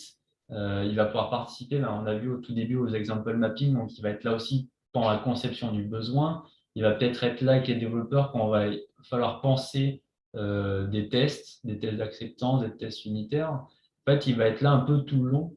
Et je pense qu'on va commencer à faire un peu moins le rôle de juste, OK, je contrôle la qualité, je fais juste des tests à la fin quand tout est fini, et je participe un peu plus en amont. J'aide à faire les tests, à trouver des scénarios de tests. Tiens, j'aide pendant l'expression du besoin à trouver des exemples très limites, parce que ils ont cette capacité au final à être très bons à imaginer des cas qui sont vraiment limites et qu'on n'aurait pas forcément pensé en tant que PO, en tant que développeur. Ouais, et je pense qu'il ne faut pas confondre la nécessité, enfin le rôle de QA et les tests manuels en fait. Et le fait que les tests soient forcément manuels, c'est complémentaire. Il est presque 20h30 déjà, Jordan. Ouais, ouais, c'est les questions-réponses, ça prend du temps, mais c'est le dernier chapitre, donc ça va. Voilà. Donc, maintenant, on a une équipe qui roule, qui livre, tout ça, mais du coup, on a un existant et on travaille avec. Et là, on se retrouve avec d'autres problèmes quand on a un code qui vit depuis longtemps. On a des problèmes de qualité dont on n'a jamais le temps de s'occuper. Et tout d'un coup, en tant que Scrum Master ou PO, on se retrouve avec une équipe qui dit ah ben oui, mais je voudrais faire un sprint ou deux de refactoring là, parce que j'ai jamais le temps, on a de la dette qui s'accumule, comment on fait, etc. Donc, est-ce que c'est bien, est-ce que c'est pas bien? J'ai plein de Scrum Masters qui se posent des questions. Est-ce que je dois aider mon équipe à négocier ce sprint ou deux de refactoring ou pas? Comment on fait? On ne peut pas laisser ça se cumuler. Et puis alors, il y a l'autre cas, bon, bah, on a dit aux développeurs, OK, vas-y, fais du refactoring. Sauf que là, ça fait 3 mois en fait qu'il est dans son tunnel, il n'a pas encore fini, il dit qu'il avance, mais en fait, je ne sais pas trop ce qui se passe. Jordan, peux-tu m'aider, s'il te plaît? Oui, et pour répondre à ces questions, je pense que c'est intéressant de redéfinir très rapidement ce que c'est le refactoring. Si la slide veut changer tout seul. L'idée du refactoring, ça va être de changer du code sans changer son comportement qu'on observe. Qu'est-ce que ça veut dire? Ça veut dire, voilà, tant pis, ça y est, c'est ça là. Ça veut dire quoi? Ça veut dire qu'on va changer le code, on va l'améliorer, peut-être pour le rendre plus lisible, pour le rendre plus facilement évolutif. On va l'améliorer au final. Mais si ça faisait de la recherche, par exemple, si on fait du refactoring autour de la logique de recherche, à la fin, ça fait toujours la recherche. Et ça fait la même recherche. Ça ne fait pas de la recherche avec un filtre en plus, ça ne fait pas avec un filtre en moins. On n'a rien enlevé, ça fait toujours la même chose. Ça, c'est important déjà. Déjà, ce premier aspect de ça fait toujours la même chose. On ne mélange pas un ajout de feature avec, on fait du refactoring et puis il ne faut pas que ça casse. Il ne faut pas qu'on casse quelque chose. Et pour bien le faire, la vraie définition de refactoring, c'est aussi une série de petites étapes, une suite de petites améliorations. Et ça, c'est super important à comprendre et en prendre conscience surtout. C'est des petites étapes. Ce n'est pas ce chantier de 3 mois qu'on prend en tunnel, en tout cas, et pendant 3 mois en tunnel, il n'y a rien qui marche, et puis à la fin, on espère que ça marche, que c'est fini. Non, non, c'est plutôt des petites étapes qu'on fait petit à petit, qui vont fonctionner à chaque fois, et potentiellement qu'on va partager très souvent aux autres aussi. Ce n'est pas pendant 3 mois, je fais mon refactoring dans mon coin, puis je le donne à la fin. Non, ça va être plutôt des petites étapes qu'on améliore à chaque fois, qui fonctionnent et qu'on partage très souvent. C'est de l'amélioration continue au final. Tous les jours, on peut en faire du refactoring sur un peu toutes les stories. Et pour prouver que c'est possible et qu'au final, dans le code, je pense que c'est largement faisable aussi, là, si vous regardez un peu la photo du bâtiment que j'ai mis sur le côté, c'est une photo d'un bâtiment qui date de 1930. C'était un bâtiment de Bell dans la téléphonie. Et en un mois, ils ont fait pivoter vraiment le bâtiment. Hein, ils ont vraiment pivoté de 90 degrés. Donc, on a déplacé un bâtiment comme ça, entier, sans le casser, sans rien. Donc ça, déjà, c'est un exploit en ça, c'est quand même impressionnant. Mais en plus, la particularité de ça, c'est que pendant un mois où il le bougeait, il le faisait pivoter de 90 degrés, ça fait quand même, il faisait 11 000 tonnes le bâtiment, comme c'était pas léger. Les gens, ils continuent de travailler dedans. Il y avait toujours l'électricité, il y avait toujours le gaz, il y avait toujours le téléphone, parce que Bell, c'était dans la téléphonie, il fallait toujours qu'ils travaillent, les salariés. Et pendant un mois, ils ont déplacé le bâtiment, mais ils n'ont jamais interrompu le service de Bell au final. Ça a toujours fonctionné. Ils allaient travailler tous les jours, ils déplaçaient le bâtiment à chaque moment, mais ils travaillaient quand même. Et il y avait le téléphone, ils n'ont rien coupé. Dans le code, c'est pareil, on va aussi faire en sorte qu'on ne coupe pas. On fait fonctionner en continu. Et ce qui fait penser un petit peu à deux règles qu'on peut se donner un peu autour du refactoring. Il y a la règle du Boy Scout qu'on peut se donner. La règle du Boy Scout, de base, elle existe en dehors de la technique. C'est un peu, tiens, quand j'arrive dans un endroit, quand je pars, je vais essayer de rendre cet endroit plus propre. Dans le code, ça va être pareil, on va essayer d'appliquer ça aussi. Tiens, quand j'arrive dans un fichier ou dans une fonction, je vais faire en sorte de rendre le code un peu plus propre que quand j'étais arrivé. Et ça, si on le fait tous et tout le temps, petit à petit, ça va s'améliorer partout. Dès qu'on a l'occasion, on améliore le code. On n'a pas besoin d'attendre le sprint de refactoring ou d'avoir du temps dédié ou quand on a fini la story. En fait, on le fait sur le fil tout le temps. Par exemple, une fois, j'ai corrigé un bug. Je suis arrivé dans une fonction, un fichier qui était assez difficile à utiliser. Ce que j'ai fait juste une petite demi-heure de refactoring avant pour commencer. J'ai amélioré un peu les choses. J'ai fait mon commit, je l'ai partagé dessus. Et j'ai corrigé mon bug ensuite. Et au final, le bug, je l'ai corrigé très vite parce que là, ça marchait beaucoup mieux. Je comprenais mieux le code. Il était mieux organisé. Et en plus, après, une semaine après, j'étais retombé dessus dans ce fichier-là. Quand j'ai retravaillé dessus, c'était hyper agréable parce que là, il était un peu plus amélioré, c'était agréable. Ma fonction que je devais faire, je l'ai fait très vite parce que c'était plus adapté. Donc là, si on le fait tous, très rapidement, ça fait un cercle vertueux de modification. Et pourquoi on veut faire du refactoring souvent? Pour ça, je trouve qu'il y a la théorie de la vitre brisée qui l'explique assez bien, qui est assez intéressante. Pour la faire très courte, je vous laisserai chercher pour pas prendre trop de temps dessus, mais l'idée, c'est qu'il y avait une étude qui a observé un petit peu sur des quartiers en Amérique, que si on laissait dans un quartier une vitre brisée sur une maison et qu'on faisait rien, il s'était aperçu en fait que ça laissait penser aux gens que ça était à l'abandon, qu'on s'en foutait, c'était pas grave. Donc petit à petit, ça a attiré d'autres problèmes. Il y avait très vite une autre vitre qui était brisée, puis une troisième, puis après il y a des graffitis, puis après il y avait la porte qui était cassée, les volets, etc. Et ça a attiré beaucoup de problèmes. Puis en plus, quand on attend, ça s'accumule les problèmes pour les corriger, pour les réparer, les fenêtres ou tout le bâtiment, que c'est en ruine, c'est extrêmement coûteux. Un peu comme le refactoring, on attend trop tard, ça va être extrêmement coûteux de tout améliorer à la fin. Alors qu'un autre quartier, ils avaient vu, tiens, dès que les habitants, eux, ils réparaient tout de suite, dès qu'il y avait une rayure, une vitre brisée ou autre chose, tout de suite, ils réparaient. Au final, il s'était mis dans un écosystème vertueux de réparation, donc ça laissait penser aux gens, attention, là, on prend soin des choses, donc on évite de casser, et puis quand c'est cassé, on répare tout de suite. Et au final, il y avait beaucoup moins d'incivilité parce que c'était vraiment pensé dans, dans le bien-être, dans la qualité, il fallait réparer.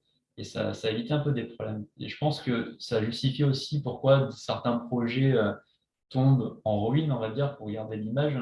C'est que si on commence à laisser de plus en plus le code legacy s'accumuler, on a de plus en plus, puis de plus en plus, on pense que c'est à l'abandon, donc aller rajouter une fonction moche en plein milieu, c'est pas grave, de toute façon, c'est déjà moche, on s'en fout, on continue.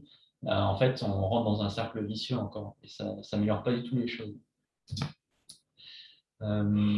Et ce qui peut aider, je ne la décrirai pas là pour ne pas prendre trop de temps, c'est la méthode Mikado, qui est là, pas que pour la tech, mais même pour faire des grands changements au final en petites étapes. Parce qu'on va faire vraiment une suite de petites expérimentations, donc petites étapes, c'est ce qu'on veut faire en refactoring.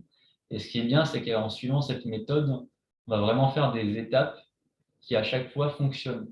Donc en fait, on peut même partir sur un chantier immense de refactoring, mais si à n'importe quel moment, il y a quelqu'un qui nous dit tout la vite, on a des urgences, arrête tout, et on n'a plus le temps, tant pis, le chantier de refactoring, on le reprendra dans 2 mois ou peut-être jamais. En fait, on peut dire pas de problème, j'arrête. De toute façon, j'ai fait que des petites étapes que j'ai partagées en plus à tout le monde à chaque fois. Donc en fait, là, j'ai peut-être pas atteint mon objectif final, mais de toute manière, tout fonctionne. Et puis si je m'arrête là, c'est mieux qu'avant et ça fonctionne. Donc il n'y a pas de souci. Plutôt que le chantier de refactoring qu'on est en tunnel pendant 3 mois, qu'il n'y a rien qui marche. Si d'un coup on dit au bout d'un mois, stop, là ça fait un mois que tu me dis que tu avances et que tu as presque fini, ça commence à être trop coûteux, on arrête. Là souvent, quand j'ai vu ça, en fait, il y avait un mois de travail à jeter parce qu'en fait c'était dans un état loin d'être fonctionnel et c'était impossible à garder. Mais c'est vraiment dommage de jeter un mois de travail quand même. Et ça, comme les tests, ça fait partie du job, le refactoring. C'est à faire tous les jours.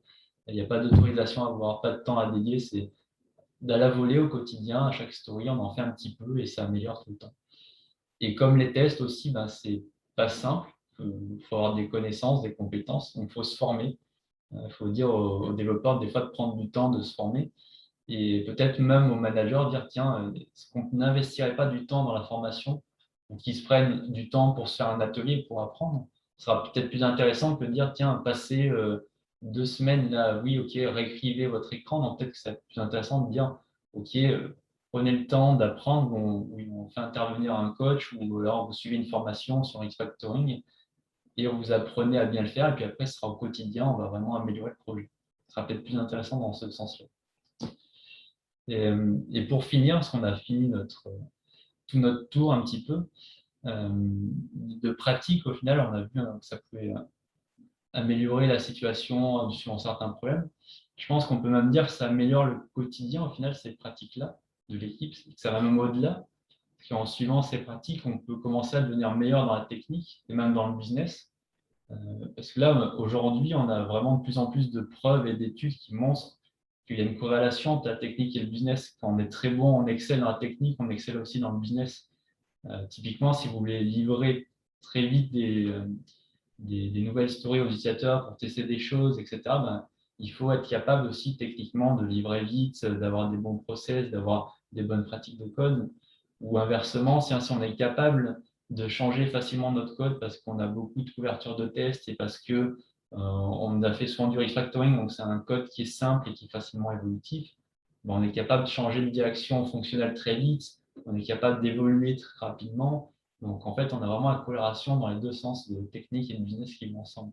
C'est pour ça que c'est intéressant de partager ces pratiques et après ben, de les creuser ensemble avec l'équipe pour celles qui nous intéressent. Et j'ai fini mon tour. Merci d'avoir écouté.